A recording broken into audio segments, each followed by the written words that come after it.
안녕하세요. 한국생명과학연구원 이경윤입니다. 오늘 한국생명과학연구원과 함께하는 바이오톡톡, 저는 코로나 치료제 개발에 대해서 이야기해보고자 합니다. 코로나19, 코비드-19이라고도 하죠. 코로나가 국내에서 창궐한 지 이제 1년이 넘었습니다. 앞서서 백신 개발에 대해서 이야기를 들었는데요. 백신은 바이러스에 감염되기 전에 예방 차원에서 필수적으로 필요한 방어 전략이라면, 치료제는 바이러스에 감염된 후에 어떻게 우리가 건강을 되찾을 수 있을지에 대한 관점입니다. 그동안 백신 개발과 함께 활발하게 전 세계적으로 많은 제약회사에서 또는 연구기관에서 치료제 개발을 위하여 고군분투하고 있습니다. 이러한 치료제 개발이 어떠한 방식으로 진행되고 있고 향후 또 어떠한 전략을 가지고 우리가 준비를 해야 되는지에 대해서 오늘 알아보도록 하겠습니다. 참고로 본 자료는 2021년 3월 23일 현재 기준으로 제작이 되었습니다. 현재 코로나19에 감염된 환자는 여러 가지 처방과 함께 개발되었거나 개발 중인 치료제를 함께 사용되고 있습니다. 미국 FDA에 유일하게 허가를 받은 항바이러스 치료제는 렘데시비르와 스테로이드제인 덱사메타손이 함께 사용되거나 또는 각종 사이토카인 저해제를 포괄적으로 활용되고 있습니다. 환자의 과도한 염증, 즉 사이토카인 폭풍에 의해서 위급한 상황을 줄이거나 중증도를 낮추기 위해서 치료를 하고 있다는 것이죠. 이러한 과정에서 치료 목적의 긴급 사용 승인 및 임상시험이 진행되고 있는 다양한 항체 치료제나 항바이러스 치료제가 복합적으로 활용되고 있습니다. 우리나라의 경우에는 코로나19 치료제로 렘데시비르가 작년에 허가를 받았으며 금년에는 셀트리온이 항체 치료제로 조건부 허가를 받았습니다. 전 세계적으로 코로나19 치료제가 개발이 많이 시도되고 있지만 아쉽게도 아직까지 게임 체인저가 될 수 있는 치료제는 개발이 되어 있지 못한 상태입니다. 오늘은 이와 같이 현재 개발되고 있는 코로나19 치료제의 종류와 그 원리에 대해서 알아보고 또한 치료제 개발 전략에 대한 이야기를 짧게 나누고자 합니다. 이제 많은 분들이 아시는 바와 같이 코로나19가 감염되는 과정을 간단히 설명을 하면 바이러스가 우리 몸에 침투를 하여 세포막과 결합을 하고 바이러스 안에 바이러스의 유전 정보가 담겨 있는 핵산을 세포 내에서 방출을 하고 이 핵산이 복제와 조립 과정을 거쳐서 증식이 된 다음에 다시 세포 바깥으로 방출되면서 우리 몸에서 바이러스가 퍼지게 되는 것이죠. 이 과정에서 과도한 면역 반응과 염증 반응이 일어나고 이로 인해서 중증으로 발달되는 심지어 사망에까지 이르게 합니다. 따라서 이를 위하여 코로나19에 대한 신속히 대응할 수 있는 치료제 개발이 매우 요구되고 있는 상황입니다. 그렇다면 현재 개발되고 있거나 또는 개발 전략으로 가지고 있는 치료제의 종류에 대해서 알아보도록 하겠습니다. 크게 4가지로 구분지을 수 있는데요. 첫째로는 중화 항체 치료제, 코로나19 바이러스를 중화 또는 무력화할 수 있는 항체를 유전자 재조합 기술로 대량 생산하여 치료제로 이용하는 바이오 의약품입니다. 또 다른 하나는 혈장 분해 치료제로서 코로나19 환치자의 혈장 내 중화 항체가 포함된 면역 글로불린을 분해하여 치료제로 이용하는 바이오 의약품입니다. 또 다른 하나는 항바이러스제인데요. 앞서서 2가지와 달리 바이러스를 직접 공격해서 체내에 침입한 바이러스의 작용을 약하게 하거나 소멸하게 하는 치료제입니다. 또 다른 하나는 기타 면역 조절제 등으로 덱사메타손과 같은 스테로이드제 또는 사이토카인 치료제 등으로 환자들에게 과하게 나타나는 면역 반응을 억제하는 치료제로서 기타 면역 조절제 등이 있습니다. 자, 그럼 치료제의 종류에 대해서 한 가지씩 알아보도록 하겠습니다. 먼저 중화항체 치료제입니다. 중화항체 치료제는 기본적으로 말 그대로 바이러스를 중화할 수 있는, 무력화할 수 있는 항체를 직접 생산하여 투여하는 방식의 치료제입니다. 개발 과정은 다음과 같습니다. 먼저 숙주세포를 세포 외 시스템인 플레이트에 도포를 하고 코로나를 이용해서 간염을 유도를 합니다. 이때 다양하게 수집된 항체를 함께 배양을 해서 세포 염색을 통해서 중화 능력을 비교를 하고요. 이 과정에서 가장 좋은 효과를 보이는, 즉 중화 능력이 보이는 항체를 선택하고 이 항체와 동일한 클론을 대량 생산해냅니다. 우리는 이것을 단클론 항체라고 하는데요. 이렇게 생산된 단클론 항체를 코로나 바이러스가 감염된 환자에게 정맥으로 직접 투여함으로써 코로나19 바이러스를 무력화시키는 치료제입니다. 현재까지 이러한 방법으로 개발된 중화항체 치료제는 국내에서 유일하게 허가를 받은 센트리온의 레그담비맙이라고 하며 일라이 릴리나 또는 트럼프 대통령이 코로나에 감염되었을 때 처방이 되었던 리제네론의 항체 치료제들이 있습니다. 물론 이것 이외에 전 세계 다수의 기관에서 개발 중에 있고요. 이러한 중화항체 치료는 바이러스에서 돌기에 해당하는 변이가 조금 잘 일어나는 스파이크 단백질을 타겟으로 하기 때문에 변이에 따른 효과 감소 가능성이 조금 더 높습니다. 따라서 단클론 항체를 개발한 제약회사의 전략은 지속적인 추적 연구를 통해서 변이가 나왔을 때 항체를 주기적으로 도입해서 칵테일 요법 등을 활용하여 치료를 하는 전략을 가지고 있기도 하죠.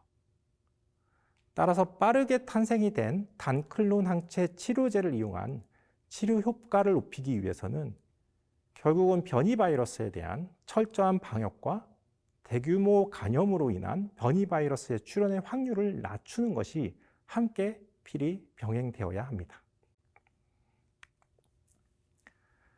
다음은 앞선 항체 치료제와 유사한 방법으로 치료를 하는 혈장 분핵 치료제입니다. 이는 코로나 바이러스에 감염이 되었다가 완치된 환자에서 혈액을 채혈한 다음에 혈장을 대량 수집한 후 면역을 담당하는 면역 글로불린을 분리해냅니다. 이때 불순물을 제거하기 위해서 정제 및 농축 과정을 거쳐서 제재화하여 사용을 하게 되는 거죠. 앞선 항체 치료제와 마찬가지로 코로나 바이러스 감염 환자에게 정맥으로 직접 투여해서 코로나 바이러스를 중화시켜 치료를 하는 방법입니다.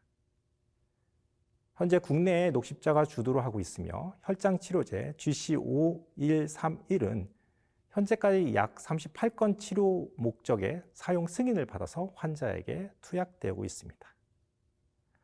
단 혈장 치료제는 앞서서 설명한 바와 같이 기부받은 혈장을 토대로 우리가 치료제를 만들어야 하기 때문에 대량 생산이 불가능합니다. 이 점이 현재 혈장 분핵 치료제가 가지고 있는 한계라고 할 수 있다는 것이죠.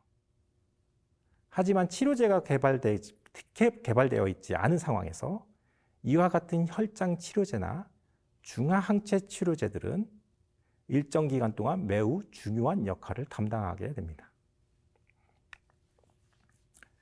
다음은 앞선 치료제들과 달리 바이러스를 직접 공격하여 치료를 하는 방법입니다.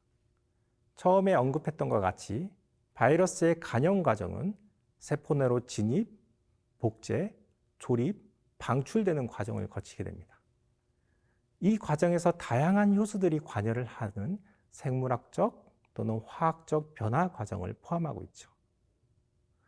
만약에 이러한 반응을 억제할 수 있는 방법이 있다면 그것이 항바이러스제의 목표, 즉 타겟이 될 수 있다는 것입니다. 조금 더 자세하게 설명을 드리면 바이러스가 ACE2와 같은 수용체에 붙는 과정, 물론 이 부분은 앞선 중화항체를 이용하는 전략과 유사합니다. 이 과정을 물리적으로만 막을 수 있는 방법이 있다면 좋은 치료제의 타겟이 될 수 있다는 것이죠. 다음은 바이러스가 진입을 하여 RNA가 복제되는 과정에서 폴리머레이즈나 헬리케이즈와 같은 효소를 필요로 하는데 이러한 효소들을 저해할 수 있다면 이 또한 좋은 타겟이 될 수 있습니다. 그리고 복제된 바이러스가 조립되어 방출되는 것을 막을 수 있다면 또한 이것도 항바이러스 치료제의 타겟이 될 수 있겠죠. 우리는 이미 잘 알고 있는 렘데시비르에 대해서 한번 알아보도록 하겠습니다. 이 렘데시비르는 바이러스 복제하는 폴리머레이즈 기능을 차단하는 방법인데요. 아시는 바와 같이 RNA는 4개의 염기, 아데닌, 구아닌, 우라실, 사이토신이 연결되어 구성이 되어 있는데요. 슬라이드에서 보시는 바와 같이 이 렘데시비르는 아데노신 뉴클레오타이드 유사체, 즉 아데닌과 유사한 구조를 가지고 있는 합성 물질입니다. 이러한 특성 때문에 RNA가 복제되는 과정에서 아데닌 대신에 렘데시비르의 뉴클레오사이드의 코어 부분이 대신 합성에 참여하는 오류를 범하게 되고, 그로 인해서 RNA가 복제되는 것이 멈추게 되어 결국은 바이러스가 복제되는 것을 저해하는 메커니즘으로 항바이러스 효과를 나타나게 되는 것이죠. 이 약물의 개발 스토리는 원래 아데노신 유사체 항바이러스제로 에볼라 치료제로 개발이 되었는데, RNA 바이러스에도 항바이러스 효과를 나타낸다고 알려졌습니다. 그 이후에 코로나19 환자가 급증을 하면서 마땅한 치료제가 없는 관계로 기존에 사용되고 있던 항바이러스 치료제들을 모두 사용해 보았더니 이 렘데시비르가 3상 임상에서 위약보다 약 4일 정도 회복 기간을 단축하는 것이 결과로 도출이 되었죠. 그 이후로 이제 2020년 5월에 미국 FDA에서 긴급 사용 승인 후에 10월 22일에는 정식 허가를 받게 되었고요. 물론 국내에서도 2020년 7월에 중증 환자를 대상으로 치료제 허가를 받았습니다. 그 외에 바이러스 치료제로 사용되거나 개발되는 치료제는 면역 조절제 등이 있습니다. 코로나19 환자의 주요 사망 원인이 면역작용이나 염증 반응이 과도하게 발생하는 급성 호흡 곤란 증후군인데요. 코로나 바이러스가 우리 몸에 침투를 하여 경증 환자에서 보이는 것과 같이 정상적인 면역작용으로 스스로 이겨낼 수 있는 항바이러스 면역 반응이 활성화가 일어나는 것이 일반적인데, 일부에서는 이러한 과정에서 과한 면역 반응과 염증 반응에 의한 중증 감염증으로 발달하게 된다는 것이죠. 따라서 이러한 항바이러스제와 함께 직접적으로 바이러스를 억제하는 치료도 필요하지만, 이러한 과정에서 염증 반응으로 발전, 즉 사이토카인 폭풍을 맞는 것도 환자에게는 매우 중요한 처방 영역이 된다는 것입니다.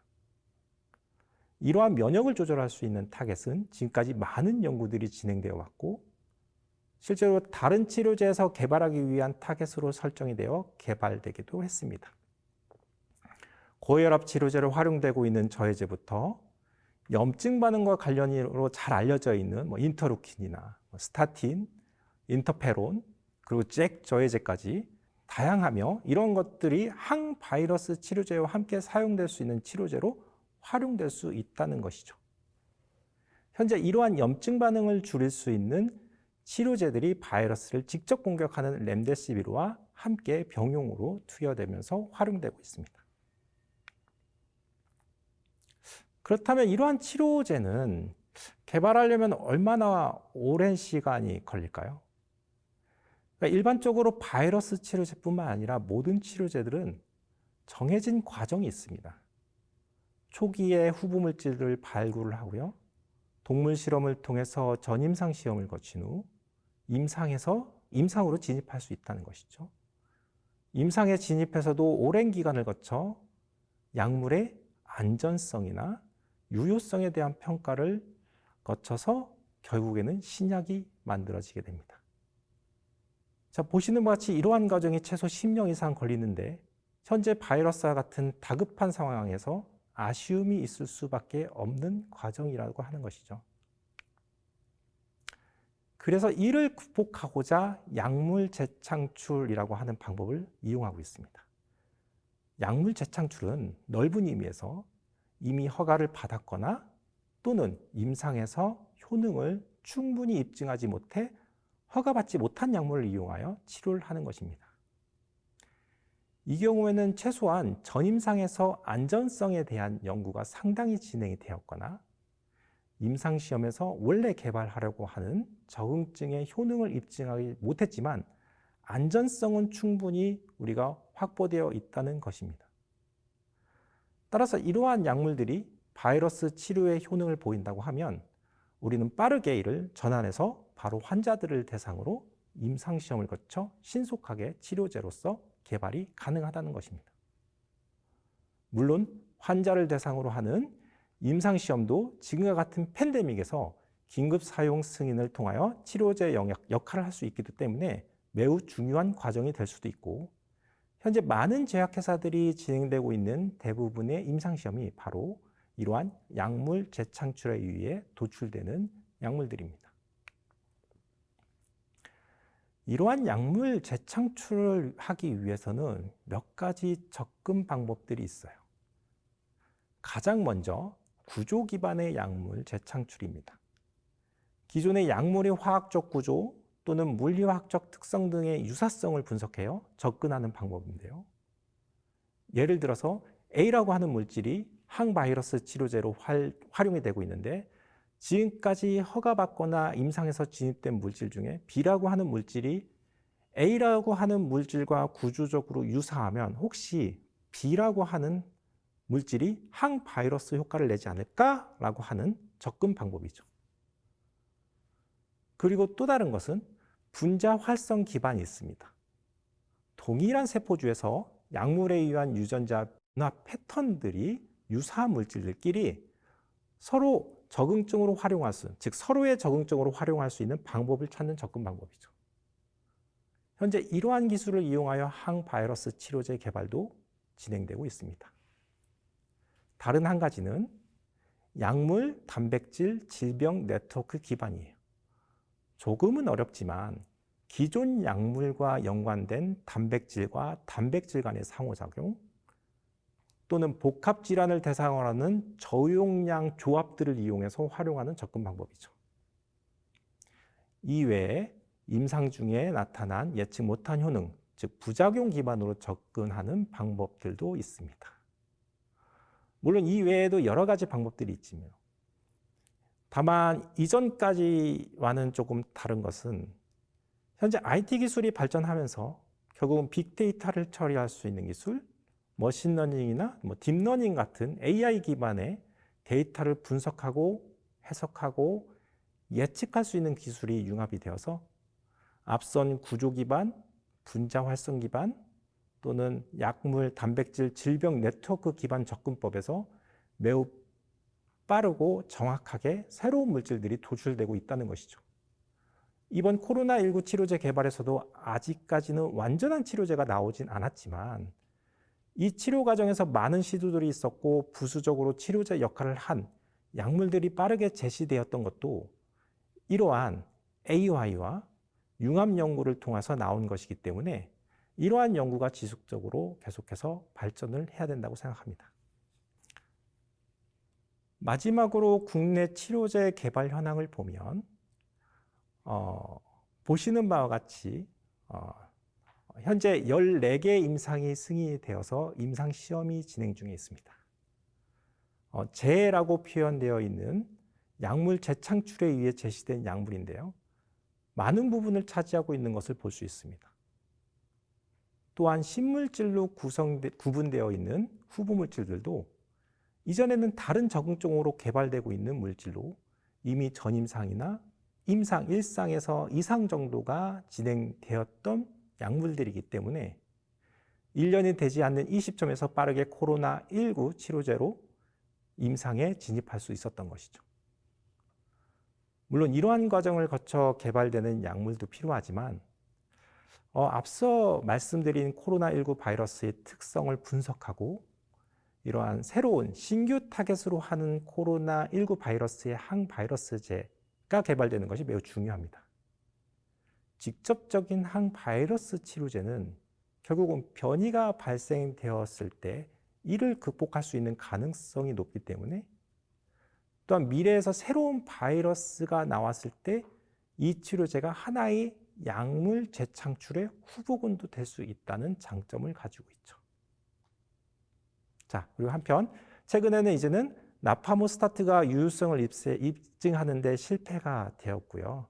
그래서 현재 국내 치료제 개발 현황을 보면 허가받은 물질은 길리어드사의 렘데스비르와 셀티리온이 레키로나주 이 품목입니다. 자, 이상으로 코로나19에 대응하는 치료제 개발 전략과 현황에 대해서 함께 해보았는데요. 코로나19는 질병입니다. 요즘 학교도 제대로 못 가고 있는 저희 아이가 이야기하더라고요. 질병이라는 말이 어차피 병이기 때문에 질병이라고 우리가 사람이 이름을 붙인 거 아니었냐고요. 이 말을 듣는 순간 그렇구나. 어차피 바이러스가 질 수밖에 없는 병과 우리는 싸우고 있다는 거죠. 물론 그 뒤에 바로 중요한 것은 우리가 겪고 있는 경험과 과학이 바탕이 되어야 한다는 점입니다. 경청해 주셔서 감사합니다.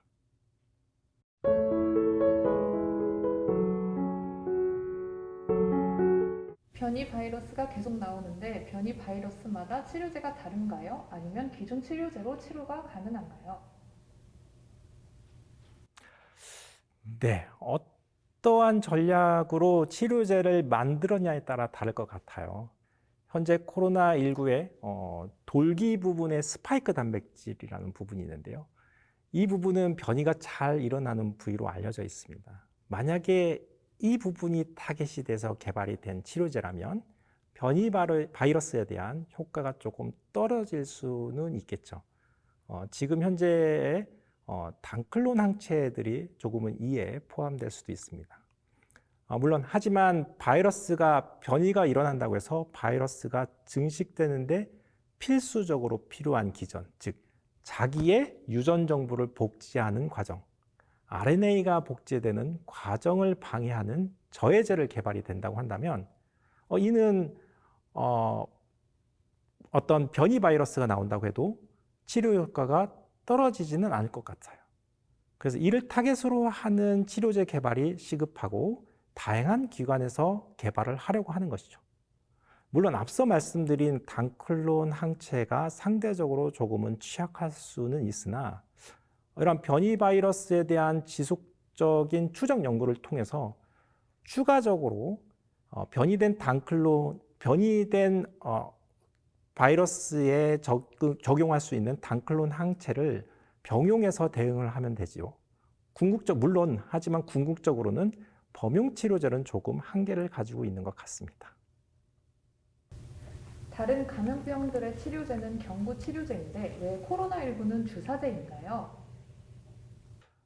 현재까지 개발되어 있는 치료제가 주사제로 개발되어 있기 때문이고요. 물론 주사제의 장점도 존재를 합니다.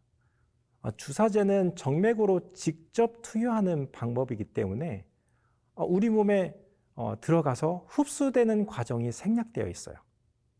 따라서 바로 체내 안에 노출시킬 수 있는 장점을 가지고 있죠. 하지만 현재까지 개발된 약물이 장에서 흡수가 어려운 구조를 가지고 있기 때문이기도 해요. 물론 소위 복용 편의성이라고 하는데요. 당연히 경구 치료제를 개발하기 위해서 거의 모든 제약회사들이 노력을 하고 있습니다. 따라서 흡수가 가능한 치료제 연구가 지속적으로 된다면 궁극적으로는 경구용 치료제를 개발할 수 있을 것 같다는 생각이 들어요. 항체 치료제나 혈장 치료제 등은 장내에서 흡수가 거의 불가능하기 때문에 주사제로 개발되는 것이 목표이겠지만 합성의약품, 소위 저분자 물질로 개발되는 약물들은 대부분 경구 치료제 개발을 목표로 하고 있기 때문입니다. 코로나에 감염되어 치료제로 완치된 사람은 이후로 코로나에 걸리지 않나요? 이 점은 치료제의 역할이 아니라 얼마나 우리 몸에 이에 대한 항체가 생성이 되어 있고 이를 충분히 방어할 수 있는 조건이냐에 따라 다룰 수 있을 것 같습니다. 또한 어떠한 변이 과정을 거쳐 우리 몸의 방어 기전인 면역 반응이 잘 일어나냐에 따라 달라질 수 있기 때문에 치료제로 완치된 사람이 코로나에 걸리냐, 걸리지 않냐는 상관관계가 없을 것이라는 생각이 들어요. 치료제는 현재 코로나 바이러스에 감염된 환자를 정상 상태로 돌리기 위한 전략이지 백신과 같은 방어 전략은 아니라는 것입니다. 만약 코로나19 치료제가 감기약처럼 상용화되면 백신을 안 맞아도 되나요? 이는 백신과 치료제는 관점 자체가 다릅니다. 백신은 우리 몸의 방어 능력과 관련이 있어요. 그래서 치료제는 이미 감염이 되어 있는 환자를 치료하기 위한 목적이에요. 따라서 감기약과 같은 치료제가 있다고 해도 백신으로 우리 몸을 방어하는 것이 맞다는 생각이 듭니다. 또한 중요한 것은 여기서 나온 일반적인 감기약은 일반 독감 약과 구분이 되어야 하는 거죠. 독감과 같은 계절성 인플루엔자 바이러스, 즉 바이러스죠. 바이러스의 감염을 막기 위하여 매년 독감 주사, 독감 백신을 맞는 것도 같은 원리입니다. 일부 치료제는 존재를 하지만 저희가 백신을 매년 맞는 것도 이와 같은 방어와 치료가 동시에 이루어져야 하기 때문이죠. 따라서 코로나19 치료제가 상용화 된다고 해도 백신은 계속해서 필요할 것이라는 생각이 듭니다. 네, 감사합니다. 오늘은 코로나 바이러스 치료제 개발과 관련하여 개발 현황과 또는 앞으로의 전략에 대해서 한번 알아봤습니다. 국내를 비롯하여 전 세계의 모든 과학자와 관련 제약회사들이 노력으로 하루빨리 마스크를 벗고 일상생활로 돌아올 수 있는 날이 빨리 왔으면 좋겠습니다. 자, 감사합니다.